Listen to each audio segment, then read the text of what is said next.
Happiness Moment di kesempatan sore ini, Judgment, dan masih terbuka di line WhatsApp-nya. Juga bisa berinteraksi langsung dengan Ibu Salin di studio.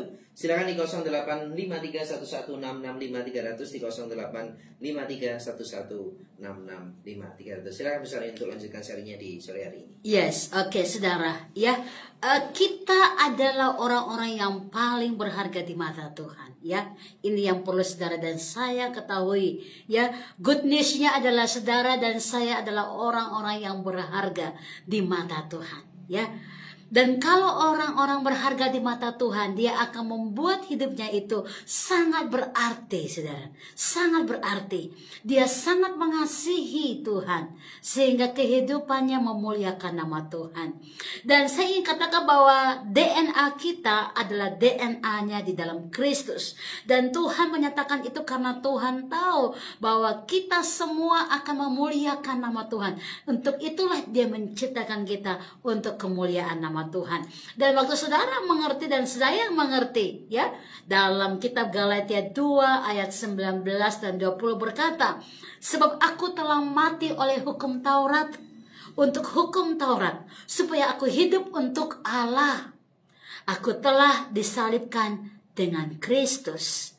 Namun aku hidup, tetapi bukan lagi aku sendiri yang hidup, melainkan Kristus yang hidup di dalam aku. Dan hidupku yang kuhidupi sekarang di dalam daging adalah hidup oleh iman dalam anak Allah yang telah mengasihi aku dan menyerahkan dirinya untuk aku. Mari kita lihat kalimat-kalimat yang luar biasa di bagian pasal 2 ayat 20 dari Galatia, bagian B tadi, ya, bahwa Allah telah mengasihi aku dan menyerahkan dirinya untuk aku. Ini luar biasa, saudara. Jadi kalau kita mengerti dan kita tahu bahwa wow, aku hidup ini adalah oleh karena anugerah, oleh karena belas kasih Tuhan, bahwa dia mengasihi aku dan dia menyerahkan dirinya untuk aku. Untuk apa, saudara? Supaya kita yang tadinya harusnya binasa, kita yang harusnya tadinya tidak memperoleh apa-apa, ya, kita memperoleh keselamatan di dalam dia. Hidup kita ada di dalam genggamnya dia. Kita begitu berharga di mata Tuhan. Oleh karena itu Paulus ingin menceritakan bahwa bagaimana hidupnya dia saat dia bertemu dengan Tuhan. Dia merasa benar-benar ada percaya diri. Dia merasa benar-benar ada kekuatan spirit. Dia merasa benar-benar bahwa sepanjang hidupnya dia adalah bicara tentang Yesus. Dan ini yang kita harus belajar bersama-sama. Bagaimana hidup kita ini mengalami perubahan oleh karena bertemu dengan dia. Nah, saudara yang saya kasihi, DNA di dalam Tuhan. Kita adalah orang-orang yang punya DNA Kristus. Ya, mari kita belajar sedikit tentang DNA dulu secara manusia. DNA dalam bahasa Inggris disebut deoxyribonucleic, ya, acid. DNA terdiri dari materi yang membentuk kromosom-kromosom dan informasi genetik yang tersimpan dalam tubuh makhluk hidup. Ini bicara DNA secara manusia. Nah, DNA berasal dari dua kata yang berarti gula pentosa, yang kedua yang berarti nukleat. DNA juga dapat diartikan sebagai senyawa kimia, ya, pembentukan keterangan genetik. Nah, saudara ini, ya, suatu sel makhluk hidup yang berlaku sebagai generasi ke generasi berikutnya. Jadi DNA ini sebagai cetak biru atau blueprint di mana kode kehidupan setiap makhluk hidup yang tercatat di dalam sel. Nah, saudara, ini bicara DNA manusia. Nah, kita ini sama. Kita ini adalah blueprintnya dari Tuhan. Jadi orang-orang yang mengalami seperti yang Paulus bilang, ya, aku hidup ini oleh karena Tuhan, ya. Aku ada di dalam daging ini, aku hidup dalam daging ini, adalah hidup di dalam Tuhan. Dia mengerti sekali bahwa segala blueprint dari Tuhan itu akan tercetak dalam seluruh hidupnya dia. Ya, ini luar biasa, saudara. Sehingga dia begitu sangat mengasihi musuh-musuhnya, saudara. Nah, ini luar biasa yang menarik dari cerita seorang yang mengerti hidupnya berharga dan berarti di mata Tuhan. Ya, Paulus sangat mengasihi musuh-musuhnya sehingga dia melihat waktu dia dianiaya, waktu dia mengalami banyak sekali ujian-ujian kehidupan, ya. Bahkan saat Tuhan izinkan dia pun, istilahnya, ya, ada di saat-saat yang paling sulit secara manusiawinya, ya. Dia tahu bahwa dia tetap adalah blueprint dari Tuhan, bahwa apapun yang dia alami dan dia hadapi, dia nggak pernah ditinggalkan oleh Tuhan sendiri. Ini luar biasa, saudara. Jadi harusnya kita ini juga mengalami perbuatan Tuhan. Saat kita ada dalam ujian, saat kita ada dalam satu tekanan-tekanan yang kita rasa, ya, ini mungkin di atas kekuatan seorang manusia kita. Tapi kita percaya, ya, Tuhan ada dengan kita. Ini yang Paulus alami, saudara, ya. Dia mengalami DNA blueprint di mana kode kehidupan Kristus, ya, nyata dalam dirinya dia. Sehingga dalam perjalanan hidupnya dia nggak pernah bersemut, dia nggak pernah susah hati, dia nggak pernah khawatir, dia nggak pernah kecewa, dia nggak pernah putus asa. Bahkan dia berkata apa, ya, saat sudah tidak ada seperti pengharapan atau habis akal, tapi dia merasakan pertolongan Tuhan tetap datang buat dia. Wow. Ini dia, saudara, ya.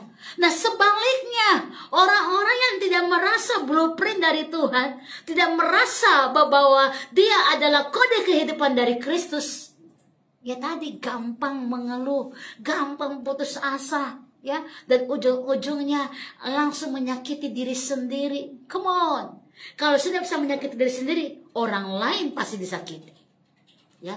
Ini perbedaan yang luar biasa. Karena hari ini kita lagi bicara tentang sesuatu yang berharga, senyawa yang berharga. Kita ini adalah sesuatu dari DNA Yesus Kristus. Dan kita harus menghargai hidup kita yang Tuhan percayakan buat kita, ya. Oleh karena itu, kita mesti mengerti dan mengalami segala sesuatu dengan percaya bahwa Tuhan ada di situ. Nah, mari saya kasih sedikit dulu tentang DNA manusia juga, supaya saudara mengerti bahwa wow, saya sangat berharga. Saya ini adalah punyanya Tuhan, gitu. Jadi setiap perkataan kita, setiap pikiran kita, hati kita, semuanya harus senyawa dengan Tuhan kita, ya. Kromosom tersusun dalam segmen-segmen pendek DNA yang disebut dengan gen, saudara. Bila DNA adalah buku resep, ya, seperti contohnya, ya, maka setiap gen adalah resepnya, gitu, ya. Jadi ada buku di dalamnya, ada resep-resepnya, begitu, ya. Nah, resep ini memberitahukan sel-sel bagaimana menjalankan fungsi dan mengekspresikan sifat tertentu. Manusia memiliki kurang lebih 25.000 gen. Gen inilah yang menentukan warna rambut, jenis rambut, warna kulit, warna mata, dan lain-lain. Misalnya, seorang memiliki rambut hitam keriting karena gen-gen yang diwarisi dari orang tuanya menginstruksikan sel-sel folikel rambut untuk membentuk rambut hitam atau keriting tadi. Ini menarik, saudara. Ini menarik. Kita semua ini, ya, kita semua ini ada di dalam buku DNA-nya Tuhan, ya. Dan seluruh resep-resep yang Tuhan kasih buat kita untuk kita bisa jalani itu adalah firman-Nya. Wow, ini keren, saudara. Ya, oleh karena itu orang-orang yang mengerti siapa Tuhan penciptanya akan menghormati dirinya untuk memuliakan nama Tuhan. Nah, mari kita bahas sedikit tentang fungsi DNA. Ya, DNA, fungsi utama DNA adalah sebagai pembawa materi genetik. Ya, namun demikian fungsi DNA sangat luas sekali. Ya, yaitu sebagai berikut: membawa materi genetika dari genetika ke generasi berikutnya, mengontrol kehidupan secara langsung maupun tidak langsung, sebagai autokatalis atau pengandaan diri, sebagai heterokatalis atau melakukan sintesis terhadap senyawa lain. Ini paling dimengerti sama para dokter, ilmuwan dokter, saudara, ya. Makanya luar biasa. Jadi harusnya kita ini mencetak juga, kalau kita DNA-nya Yesus, kita ini adalah senyawa dari Tuhan, kita juga mencetak senyawa-senyawa yang lain, yang sama. Ini yang Tuhan mau, dan Tuhan bilang, kamu berharga sekali karena kamu sama dengan aku. Diciptakan serupa dan segambar dengan dia. Kenapa saudara putus asa? Kenapa saudara sedih? Kenapa saudara bingung? Kenapa saudara putus asa dan mulai stres? Come on. Jangan buka celah buat iblis. Karena kita adalah orang-orang yang paling berharga di mata Tuhan. Ya, kita baca sebentar dulu. Yesaya 42 ayat 3 dan ayat yang keempat. Yesaya 42 ayat 3 dan ayat yang keempat. Haleluya. Bulu yang patah terkulai tidak akan diputuskannya, dan sumbu yang pudar nyalanya tidak akan dipadamkannya. Tetapi dengan setia ia akan menyatakan hukum. Ia sendiri tidak akan menjadi pudar dan tidak akan patah terkulai, sampai ia menegakkan hukum di bumi. Segala pulau mengharapkan pengajarannya. Haleluya. Kita sedang mengharapkan pengajarannya, dan dia menjamin ya bahwa bulu yang patah terkulai tidak akan diputusnya. Ada harapan. Saudara sedang melewati masa-masa yang sukar, persoalan rumah tangga, anak-anak yang mungkin sulit diatur karena memang tekanan-tekanan, karena setiap hari harus menghadap laptop, harus menghadap handphone. Mungkin mereka juga stres, saudara, ya. Tetapi saya katakan, saat engkau merasa sepertinya aku mau selesai nih, Tuhan berkata, engkau ada dalam tanganku, engkau ada di dalam aku. Kenapa? Karena kita ada di dalam senyawanya Tuhan. Kita ada di dalam molekul iman roh yang Tuhan kasih di dalam rohnya kepada kita. Kita dihembuskan oleh rohnya. Rohnya menguasai kita. Jadi apapun yang engkau hadapi dalam rumah tanggamu, terhadap suami, terhadap istri, terhadap anak-anak, pasti ada jalan keluar. Ya. Oleh karena itu jangan buka celah buat iblis untuk engkau kecewa, engkau marah, engkau frustasi, engkau stres, dan engkau khawatir. So much worry. Terlalu banyak khawatir, saudara. Come on, hidup ini harus enjoy. Saudara yang melayani, jangan terlalu tegang dalam pelayanan. Pelayanan itu adalah nikmat. Dinikmati, enjoy. Perlu berdua dengan suami, ambil waktu sesaat, hangout kemana berdua, sebagai tanda mensyukuri diri bahwa masih diurapi, dipakai oleh Tuhan. Ya, ada banyak orang melayani, dan saking terus sepertinya pelayanan itu seperti budak, karena mereka akhirnya nggak enjoy. Terlalu banyak sibuk untuk hanya urus hal-hal dunia dalam pelayanan. Apakah seperti itu Tuhan kita? Tuhan kita itu memberi sukacita. Melayani itu sukacita. Jika ada persoalan-persoalan jemaat, mari katakan dengan iman, semua pasti beres, semua pasti enjoy, semua pasti akan luar biasa karena engkau melayani Tuhanmu yang luar biasa.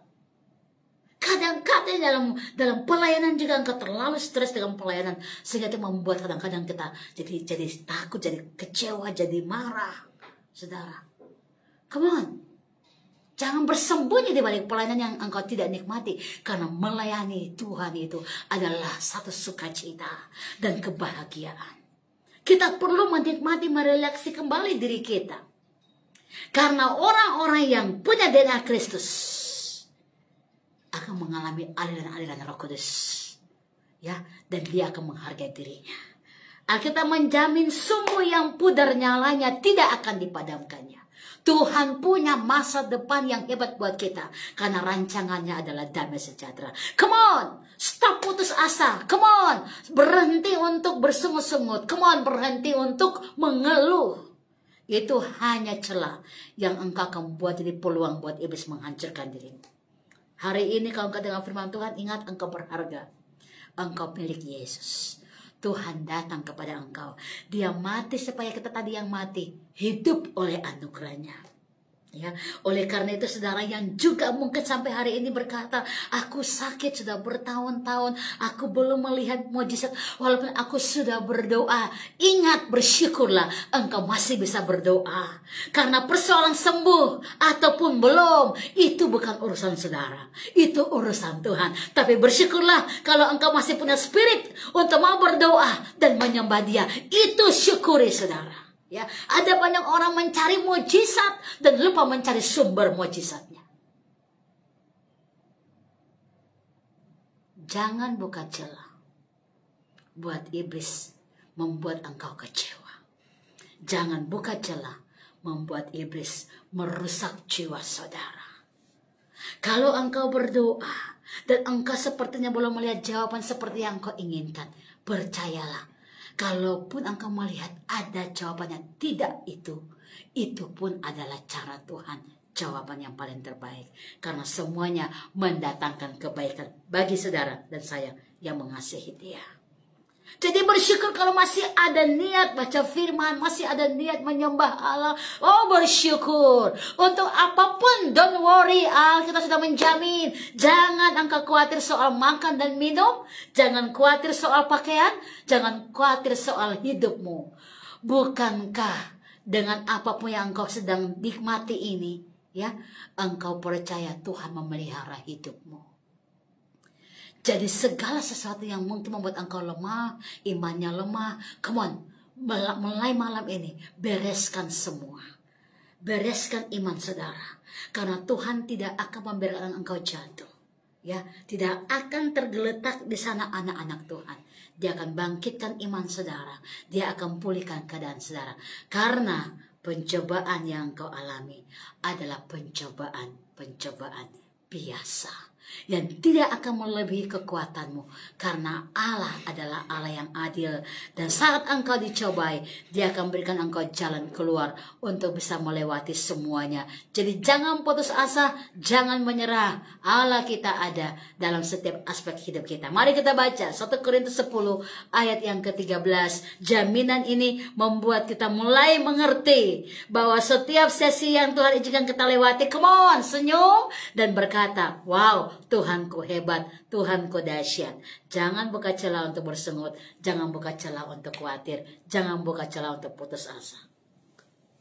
1 Korintus 10 ayat 13. Pencobaan-pencobaan yang kamu alami ialah pencobaan biasa, Ya. yang tidak melebihi kekuatan manusia. Yes. Sebab Allah setia dan karena itu Ia tidak akan membiarkan kamu dicobai Yes. melampaui kekuatanmu. Yes. Pada waktu kamu dicobai, Ia akan memberimu kepadamu jalan keluar sehingga kamu dapat menanggungnya. Yes, yes, dan yes, dan yes. Ya, pada waktu kamu dicobai, Ia akan memberikan kepadamu jalan keluar sehingga kamu dapat menanggungnya.